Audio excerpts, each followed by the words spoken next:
Eventually, I reached the final night of my stay, no closer to finding out what happened to her. The only thing left I could think to do was to try and recreate what I believed may have happened to her that night. As I prepared for bed, I shoved my phone into my pajama pocket and grabbed the little can of pepper spray that I brought with me.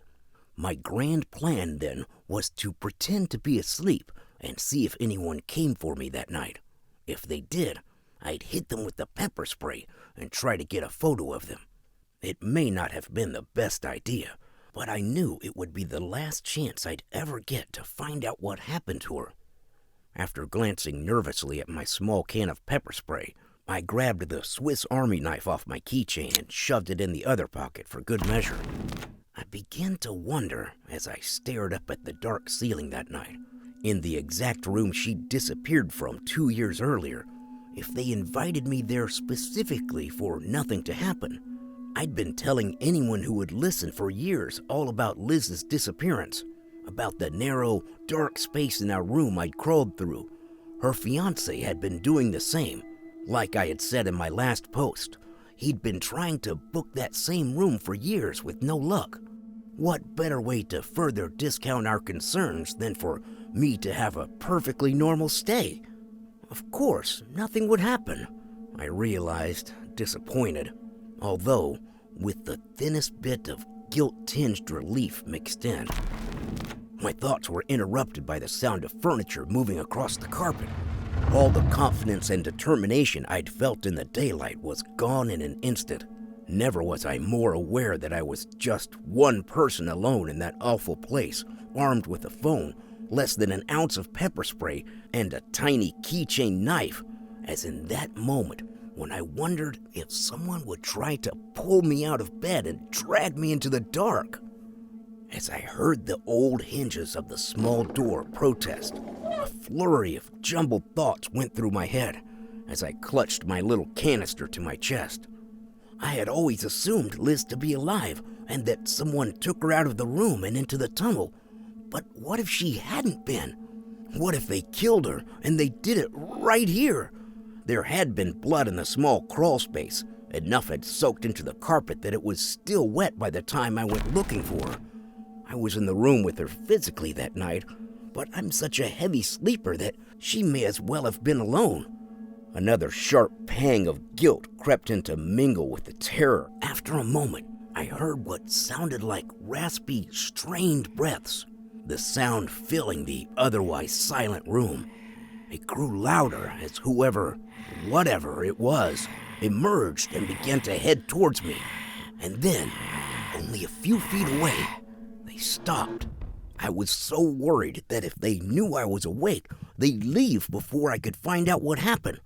I tried to keep my eyes squeezed shut and hoped they'd get just a bit closer to make sure they'd be in range of the spray, since I'd probably only have one chance at this. The waiting and those long moments, as I wondered who or what it was in the room with me, I finally couldn't take it. My eyes shot open. I don't know what I thought I'd see looming over me in the darkness. A stranger? A monster? But I know who I did not expect to see. Liz. I gasped, and she seemed almost as startled as I was because she took off running.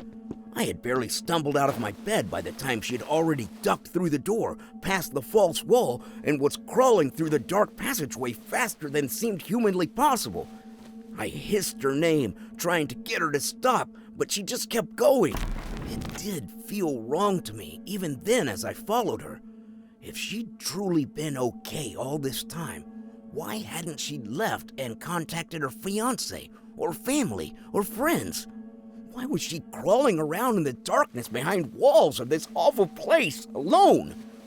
But at the time, the only meaningful thought I could really focus on, overpowering in its insistence, was how I couldn't lose her again. While I was fumbling for my phone, I realized that Liz didn't have any source of light with her. She'd entered the tunnel the same way she'd left through it those years ago, in the pitch blackness. As I followed her, I realized that the smell in my room that mixed with the bleach had been almost too faint to detect. But there, in that tight space, just feet behind her, I recognized it. Earthiness. Death. I knew something was wrong, but we were so close to the exit, and I was too focused on getting her out of there, walking out that door and never coming back.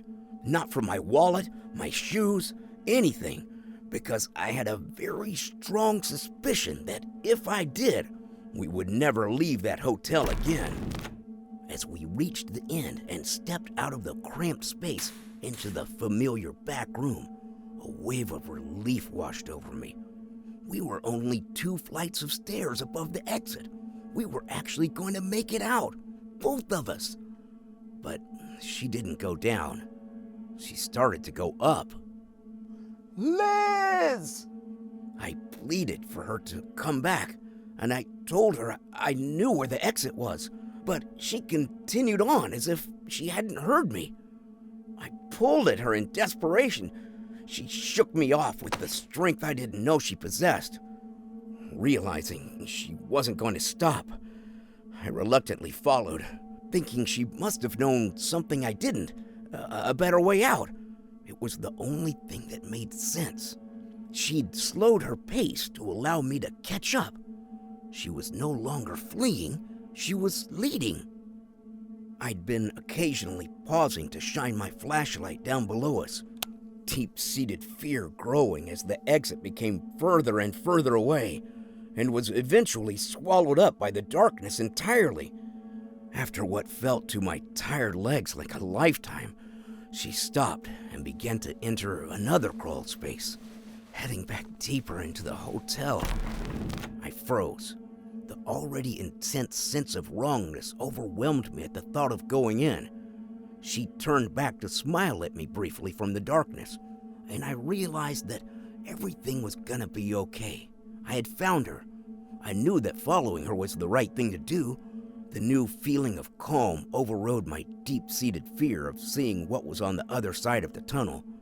I instantly felt much safer than I had anywhere else in that godforsaken place as we stepped into the immaculate room that the tight tunnel opened into. This was a good place.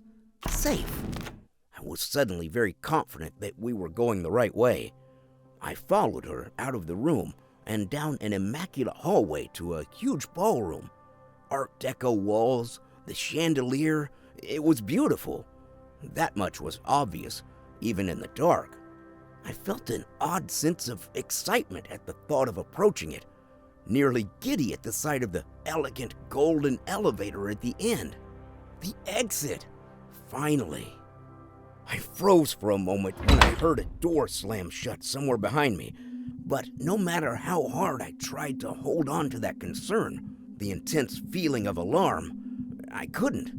It was quickly gone, beyond my reach. Everything was fine. She stepped into the elevator and smiled at me over her shoulder.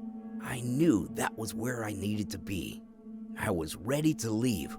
I was only a few feet behind her when I tripped and fell to the side. I felt around to see what I had tripped over. It was a single shoe, the canvas stiff with long dried blood. When I looked up from it in confusion, I realized that the entire room had changed. The air carried a hint of old things, mildew, and despair. The chandelier hung at an odd angle, ruined, rendered dark and useless by decades of neglect. Glass from shattered and now boarded up windows littered the ground. The wooden floor was warped and stained, and the dated wallpaper had mostly peeled away. A sense of longing, ruin, and sadness radiated through the huge room. I shivered as my beam illuminated what I had fallen into. A disintegrating suitcase, clothes, and shoes, and between all the stuff, a really familiar shirt. Maybe if I'd been paying more attention, I would have noticed the sound sooner. The familiar, earthy rot smell on the stale air coming from within it. I told myself it couldn't have been Liz's. It couldn't be the Melvin shirt she bought at the concert we went to years ago, the one she had worn to bed that night. It could have been anyone's, because Liz was fine. She was here with me. I heard the sound of something sharp on the metal, the awful, ragged breaths she had been taking. I shined my flashlight up to see her slowly climbing up the dark, gaping pit of the shaft. Her perfectly round eyes reflected back at me, like an animal's, like a predator. Something that evolved in the darkness and could see far better in the lightless space than I could ever hope to. What I thought had been a smile, I realized then that it simply had more teeth than it could comfortably fit in its mouth. The more I stared, frozen, the more I realized how wrong the face and all the details were. I couldn't understand how I hadn't seen it before. How could I have mistaken that thing for my best friend since childhood? For a brief, fleeting moment, I thought that not Liz was the most terrible thing I would ever see in my life, until I noticed more of them crawling up the shaft behind her. When I saw what they looked like when they weren't trying to imitate a person, I was suddenly very aware of the door I had heard open and close behind me moments before. True fear, I've since learned, is seeing something you can barely comprehend, much less hope to outrun, standing between you and the only exit. I realized I was just holding my phone. I'd lost my pepper spray at some point, so I did the first thing I could think of. I shined my phone flashlight toward it, hoping that something so pale that I saw so well in the dark that it wouldn't be able to handle the bright light. All I managed to do was get a clearer view of the two long limbs and those awful eyes as it continued towards me, unfazed. I fished out my tiny knife out of my pocket and ran towards it. I didn't have any other plan. I just knew that I didn't want to die down there in the dark. With the haze I'd been trapped in earlier lifted, I became aware that the entire floor smelled like death. Unlike the room downstairs, no one had felt the need to try and mask it with a splash of bleach. Some doors had long fallen off their hinges and formed additional obstacles as they lay splintered. I tried dodging around the thing in the hall, but it managed to grab me, leaving a deep gash in my leg as it tried to pull me to the ground. I stabbed at it until it let me go. All the blood, not sure whether it was its or mine, allowed me to slip through its grasp. At the end of the hall was the room we'd entered through, 747 crudely painted on the door. This time around, I realized it was filled with the remains of decaying furniture, along with other things I'd rather forget. I was actually relieved to shove myself back into the tight, lightless passageway, but not as much as I was when I stepped out of it. I was only 2 flights from the exit when I heard a chorus of wheezing breaths above me. I made the mistake of looking up. So many eyes trained on me. There was another familiar face among them, wearing his usual predator's grin. I moved as fast as my tired, bleeding legs could carry me. Hearing them quickly close the distance between us was an excellent motivator. I was only a few feet ahead of them by the time I stumbled out the back exit, and I didn't stop running, unsure if they would follow me outside. Finally, I turned back to see nothing was there. I still didn't feel safe until I'd called her fiancé and I was in the car with him and almost home. I refused to go to the hospital in that town. I didn't trust anyone. I was so afraid they'd put me under, take me back to the hotel, and I'd wake up in that room again. Or maybe I wouldn't wake up at all.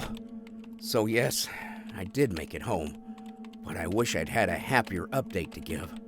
I still wonder who Liz must have seen in our room that night, who she would have followed so blindly. I try not to think about what must have happened afterward. It's too painful. I haven't been able to sleep much since I've been home. All I see whenever I close my eyes are those things staring at me from the dark hallway. There's something else that's been keeping me awake too. I had originally booked my reservation with a fake address. But in addition to everything else, I left my wallet and ID behind when I fled my room. It's been a few weeks now, but I still can't help but wonder. And soon, I'll see those perfectly round eyes glinting at me from within the darkness of my own home, too. Oh, God.